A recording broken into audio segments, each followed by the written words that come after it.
Es evidente que el gobierno del presidente Gustavo Petro, a lo largo de la legislatura del primer año, quiere implementar la mayor cantidad de reformas posibles para poder tener maniobra de gobernabilidad. Pues bien, dentro de esas reformas que se están proponiendo y que será objeto de discusión seguramente ya a partir del segundo semestre, está la reforma laboral. El tema que cada vez más preocupa a los colombianos.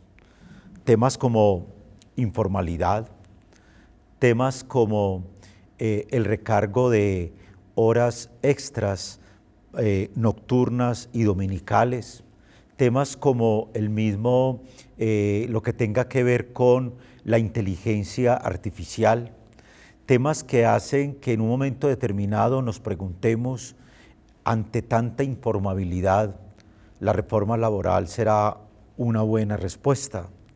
Ante tanto migrante que cada vez más llegan a nuestro país, ¿la reforma laboral será una buena respuesta? Estamos ante un desempleo que supera los 2 dígitos y que no hemos podido bajar en los últimos años. ¿Es la reforma laboral la respuesta? Pues bien, para eso es este espacio de opinión, para que con expertos podamos entender los diferentes puntos y sobre todo el alcance de esta propuesta, de este proyecto de reforma laboral. Pero iniciemos un poco con un panorama sobre las implicaciones de esta reforma de la mano del coordinador de investigaciones de la Universidad Autónoma Latinoamericana. La nota con la que iniciamos nuestro espacio de opinión.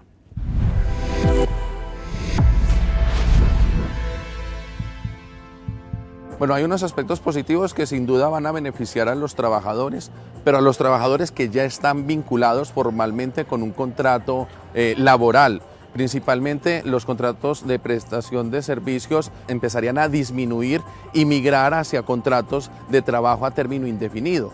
De igual manera, las personas que actualmente tienen contratos a término indefinido también podrán mejorar en términos de estabilidad laboral, en tanto y en cuanto se van a priorizar los contratos a término indefinido, al igual que las situaciones referentes a las prestaciones sociales de los trabajadores y las remuneraciones también por trabajos en términos de horas extras. Si, por ejemplo, un trabajador tuviera que trabajar un dominical, un festivo, horas extras y nocturno, la mejora en términos de su salario con la nueva propuesta va a ser muy significativa. Sin embargo, para las empresas lo mencionábamos en el sentido de que es un esfuerzo adicional que tienen que realizar y que tendrán que evaluar la posibilidad de sustituir trabajo por capital o trabajo por bienes de capital o trabajo por tecnología que les permita mantener las condiciones de productividad o trasladar, como también lo dijimos, esos incrementos de costes en los precios finales de sus productos. Sin duda, la reforma laboral que se pretende no está leyendo esas nuevas estrategias de contratación que se están teniendo, como es el caso de Rappi y otras plataformas tecnológicas. Y la reforma tendría que apuntar más bien a la flexibilidad, por ejemplo, de cotización en el sistema de seguridad social, tanto en pensiones, tanto en salud, tanto en riesgos laborales. Las lógicas de estas plataformas no se leen en esa posición y creo pues que sin duda va a haber afectaciones, como se vieron particularmente en el caso de España, cuando también a estas plataformas pretendieron aplicarle una normatividad de carácter legal que finalmente generó una disminución de ocupación. Y lo otro es que estas plataformas en muchos de los casos lo que hacen no es una vinculación laboral formal como lo podemos tener en la mente, sino que es más bien mecanismos que ayudan a conseguir ingresos extras para poder cubrir algunos requerimientos específicos por parte de los agentes consumidores.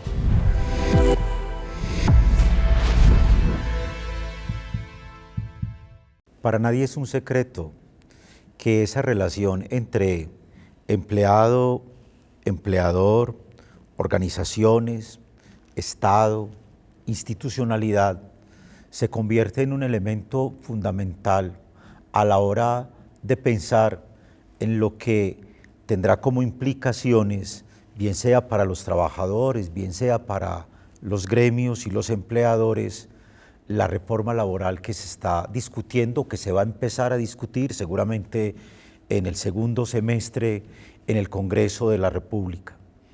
una reforma laboral en la que elementos como flexibilización, contratación, la implementación de lo que tiene que ver con recargos nocturnos o horas incluso dominicales, nos llevan a preguntarnos, ¿es el momento adecuado para hacerla? ¿Cuáles son esos puntos en los que se puede converger, pero también que pueden ser motivos de discusión? Y precisamente para hablar sobre esta problemática nos acompaña Sol Leonor Mejía, quien es magíster en Derecho Laboral y Seguridad Social y docente de nuestra universidad, y nos acompaña igualmente Andrés Vasco, quien es abogado y docente de la Universidad de Medellín. Bienvenidos. Sol, empecemos un poco contigo. Estamos hablando de la reforma laboral. Cuando pensamos en un tema como este, inmediatamente los trabajadores dicen, claro, es que tenemos que abocar por nuestros derechos, pero por otro lado, los empresarios dicen, es que si no hay unas justas dimensiones, probablemente, y las formas de contratación no son adecuadas, habrá desempleo. ¿Cómo entender en el marco laboral la reforma que se presenta para discusión próximamente en el Congreso? Gracias, César. Doctor Andrés, saludo cordial. Es importante que nosotros tengamos en cuenta el contexto del Estado colombiano, los momentos históricos, económicos, tributarios que estamos viviendo para una reforma que implica necesariamente costos, implementaciones nuevas dentro de las corporaciones, la angustia del trabajador de si voy a mantener o no voy a mantener mi contrato, en qué condiciones, y también unas expectativas que se generan que no son tan ciertas de voy a mejorar económicamente, me van a pagar mucho más, voy a empezar a descansar, que más adelante vamos a hablar de todo ese tema de la disminución de la jornada. Digamos que nunca el momento histórico es el indicado, siempre vamos a tener un antecedente, con unas consecuencias positivas y negativas. Usted lo mencionaba al principio y es cuál es ese justo medio donde podemos converger empleadores y trabajadores, pero resulta complejo cuando un dólar lo tenemos altísimo, cuando tenemos otras discusiones en la mesa del tema de salud, y en la nota que veíamos, si me permites tomar de allí algunas ideas, nos mencionaba, bueno, cómo va a ser el aporte a la seguridad social, y hablaba de las 3 dimensiones: salud, riesgos y pensiones. ¿Qué tanto impacto tiene en el trabajador modificar el tema de salud? Cuando un trabajador con 50, 55 mil pesos de su descuento tiene una atención integral en salud para él y para su familia, ¿qué costos tiene que empezar a asumir el empleador? Bueno, mirar otras opciones, por ejemplo, el piso de protección social, que es una idea que ya tenemos ya de atrás, ¿cómo la podemos implementar con todo el sistema? Entonces creía que hablar de momento ideal es complejo, pero más bien es cómo nivelar esos contrapesos y pesos de toda la reforma.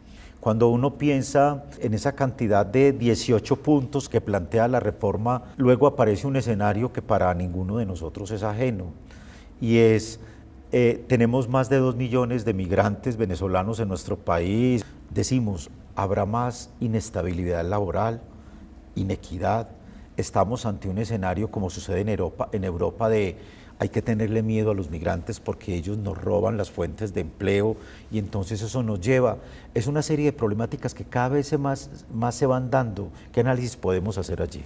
Muchas gracias, César. Yo lo que podría decir es que en este momento la migración de ciudadanos venezolanos principalmente no ha afectado tanto el empleo formal, sino más el empleo informal. Hay muchas personas que optaron por contratar de manera irregular a migrantes venezolanos con la idea de que de pronto podrían, permítanme utilizar la expresión, pagarles un poco menos que a un ciudadano colombiano. Algo muy similar a lo que ocurre en los Estados Unidos con los migrantes. Entonces digamos que al día de hoy hay una problemática. Esta reforma trata de alguna forma de mitigar ese impacto.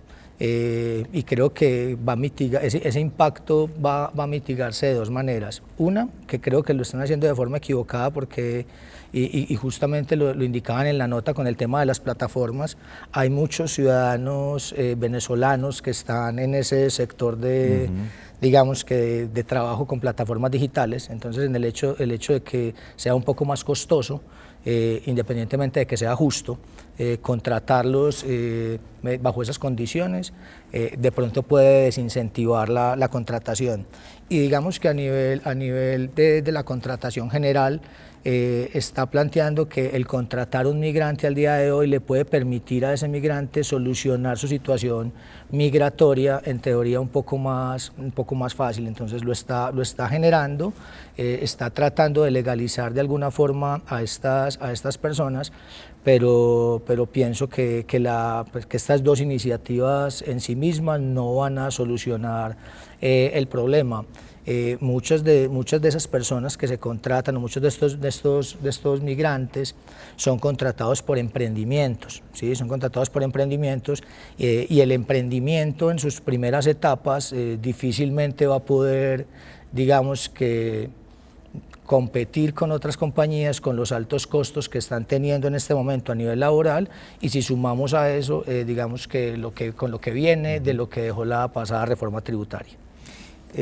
Estamos ante una reforma laboral que indiscutiblemente debe mirar hacia la pasada reforma tributaria, cuyos efectos pues tendremos este año, por supuesto, cada uno de los colombianos, y eso nos lleva de una reforma laboral que tendrá una discusión donde habrán puntos en los que probablemente se podrán estar o no de acuerdo. Sí, para llegar a eso, al final, ¿eso qué efectos podría tener? Pues bueno, en la siguiente nota, esos diferentes puntos que se tienen presente en la reforma laboral y que servirán de ejercicio para el segmento que viene a continuación. La nota que les ofrecemos en este momento a manera de reflexión.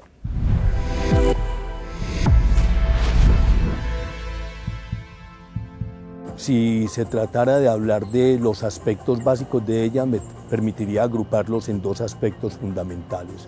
Unos que van directamente orientados hacia garantizar estos derechos individuales y colectivos, como es la presencia nuevamente del llamado preaviso a los trabajadores.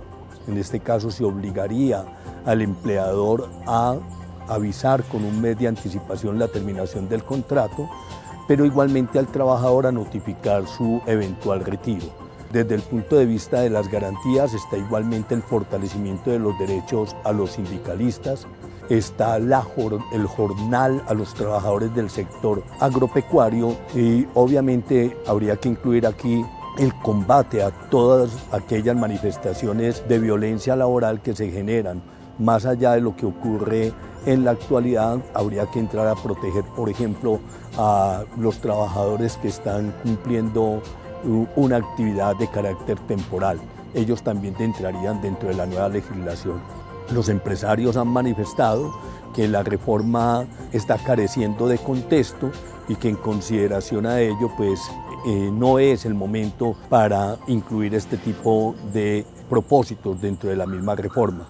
Creo que igualmente es importante declarar que hay una gran expectativa con respecto a la reforma laboral, y es cómo esta puede llegar a constituirse en una fuente de generación de empleo y cómo podría llegar de una u otra manera a combatir la llamada informalidad. En consideración a todo lo anterior, podríamos decir que la reforma laboral pues tiene unas implicaciones importantes desde el punto de vista de la mirada que se hace con respecto al trabajador. Infortunadamente no consulta al trabajador informal y queda muy en duda que realmente sea una reforma que vaya a generar mayores oportunidades de ocupación en un país que tiene precisamente en el desempleo uno de sus principales flagelos.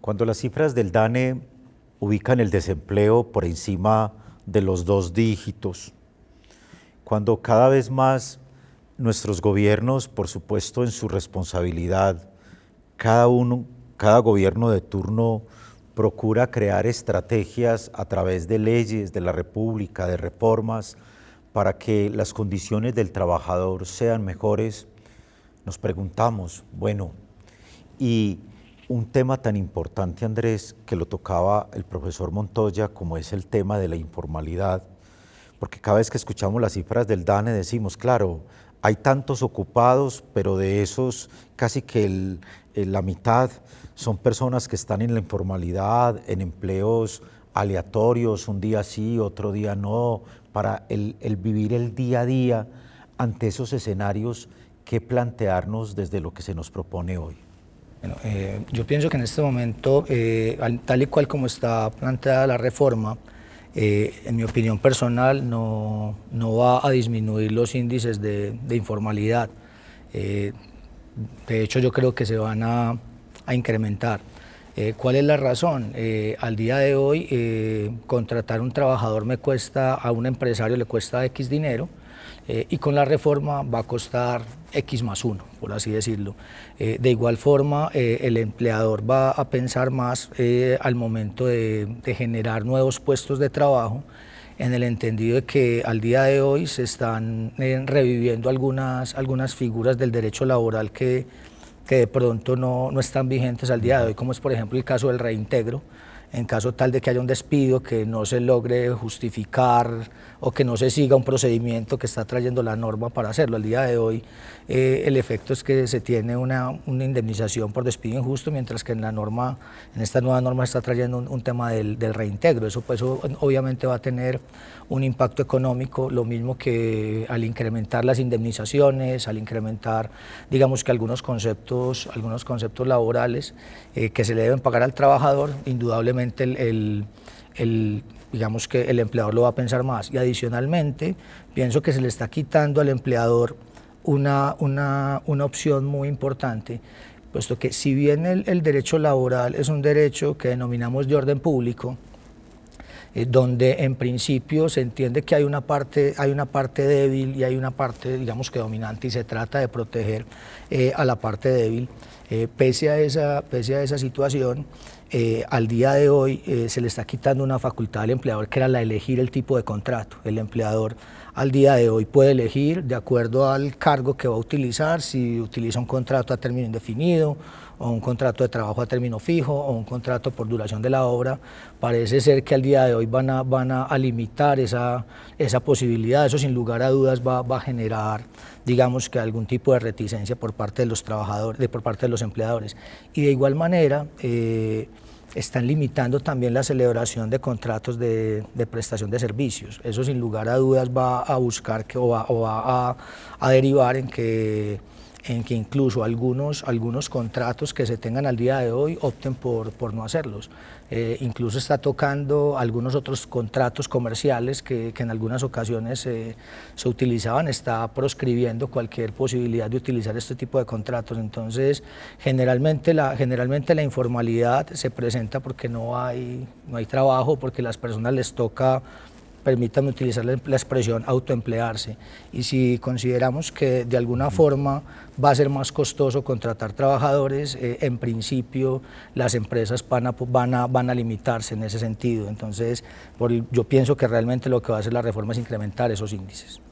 Cuando uno escucha ese panorama, solo uno dice, bueno, estamos ante una serie de desafíos, por supuesto, a nivel de lo que la misma reforma plantea. Sabemos que por ser una reforma que será discutida, pues no tiene la última palabra. Habrán algunas modificaciones en el camino. Pero siempre hay alguien que queda en medio de todo, y es la familia del trabajador, ¿cierto? Por una cantidad de situaciones, sí, su canasta familiar, el incremento del combustible que llevará seguramente a muchas otras cosas. Entonces, cuando nos ponemos como en el lugar de la familia, el trabajador, aquel que gana un mínimo o que a veces está en la informalidad, entonces planteamos allí como una serie de retos. O sea, ¿a qué debería apostarle esa discusión desde su punto de vista, desde su experiencia? ¿A qué debería apostarle como esa discusión para que tenga en cuenta elementos de este tipo? César, hay una situación compleja y tú la tratabas desde el principio, y es desde el punto de vista político, social. La bandera de todos los gobiernos ha sido el agro, ¿cierto? La redistribución de la tierra, las condiciones, la dignidad humana. No puede haber dignidad humana si nosotros hablamos de que las personas están subempleadas o desempleadas, ¿cierto? aparte de la angustia de no saber si voy a conservar bien mi empleo, hay otro tema, y es cómo las cargas de manutención de la familia han ido pasando de los padres incluso a los mismos hijos. Y esto lo digo porque miren lo que es el contrato de aprendizaje, donde hay un estudio incluso que dice que hoy los jóvenes que están bajo un contrato de aprendizaje que es remunerado, cuando es cuota cena, por ejemplo, están con ese aporte contribuyendo a la manutención de una familia. O sea, ellos mismos aportando al mantenimiento del hogar. Entonces, cuando dice a qué le debe apostar la reforma, para mí la palabra es formalización del empleo. Es que no es lo mismo vender paletas en mi casa que tener un empleo vendiendo paletas en un negocio donde yo tenga seguridad social, donde tenga un salario fijo, sea de medio tiempo, de tiempo completo, sea salario completo, medio salario, pero que yo tenga una constante, donde haya más personas empleadas y todas puedan aportar, y que la carga emocional no sea solo para ese proveedor que llamamos papá, mamá, hijo o el que sea. Entonces yo diría que la apuesta definitivamente se llama empleabilidad. Es que hay que generar opciones de empleo. Yo discrepo de las políticas de dar, sino más bien de formalizar una fuente de empleo donde usted se sienta productivo, donde usted sienta que vale para la sociedad y la sociedad le retribuya ese aporte. Entonces, sí, es bien complicado decir los momentos y los aportes que hace una reforma. Siempre alguien, repito, tiene que salir sacrificado, pero hay que minimizar ese impacto. Y la única forma es generar muchas fuentes de empleo para que así también cada familia también distribuya de dónde llegan los recursos a su hogar. Entonces aquí hay que apostarle ahora a generar empleo, a formalizar los empleos que hay, pero sin desangrar al empleador, porque es que son ellos los que lo generan. Y en este país las pequeñas y medianas empresas son las que generan la mayor cantidad de empleo, que son las que más se afectan, así como cuando hay una reforma tributaria, los niveles 1, 2, 3 son los que más se ven, aunque no creyeran, son los que más se afectan. Entonces, creería pues que ahí lo que hay que hacer es buscar forma de que haya más personas vinculadas laboralmente. Cuando estamos ante un escenario de este tipo, inmediatamente nos preguntamos como ciudadanos, venga, ¿qué tan informado estoy de esta reforma laboral? Ya ingresé, ya revisé los diferentes aspectos, esos 18 puntos, en qué condiciones me encuentro, o como empleado, o como empleador, o como miembro de una familia que estará siendo impactada el día de mañana. ¿Qué reflexiones puedo hacer para que efectivamente, si estoy a tiempo, pueda crear momentos de opinión, de autocrítica ante un escenario de este tipo? Por eso estos espacios de opinión. Ahora estamos ante un escenario hipotético en el sentido de es una reforma que está presentada o que se va a presentar, pero que entrará en discusión. Tendremos oportunidad, una vez que ya sea su implementación, de ofrecer un espacio de opinión para mirar ya el impacto que eso tendría sobre el bolsillo de los colombianos, sobre las familias, sobre los mismos empleados y empleadores, pero que sea este momento un abrebocas para darnos cuenta de una problemática que a todos nos compete, y es una reforma laboral que cada vez más impactará la clase trabajadora y la clase empleadora de nuestro país. La reflexión que quisimos llevarles a través de este espacio de opinión. A nuestros invitados, a Sol Leonor e igualmente a Andrés Vasco, mil gracias, porque a partir de esta reflexión, cada uno de nosotros podemos crear también la nuestra, ser conscientes, ser autocríticos, entender que como miembros de una familia tenemos también unas responsabilidades, pero unos derechos, y sobre todo trabajar juntos, unidos, para tratar desde cada una de las situaciones que nos compete como ciudadanos, por hacer posible que las situaciones de cada día no terminen siendo más incertidumbres, sí, a veces hasta con daños emocionales, sino sobre todo una oportunidad maravillosa para sentir que habitamos un país en el que reclamamos y queremos que nuestros derechos sean respetados. El espacio que hemos querido llevarles a ustedes a través de este programa de opinión. Los invitamos a que nos sigan a través de todos los canales digitales y que la próxima semana nos acompañen con un nuevo tema de interés para todos.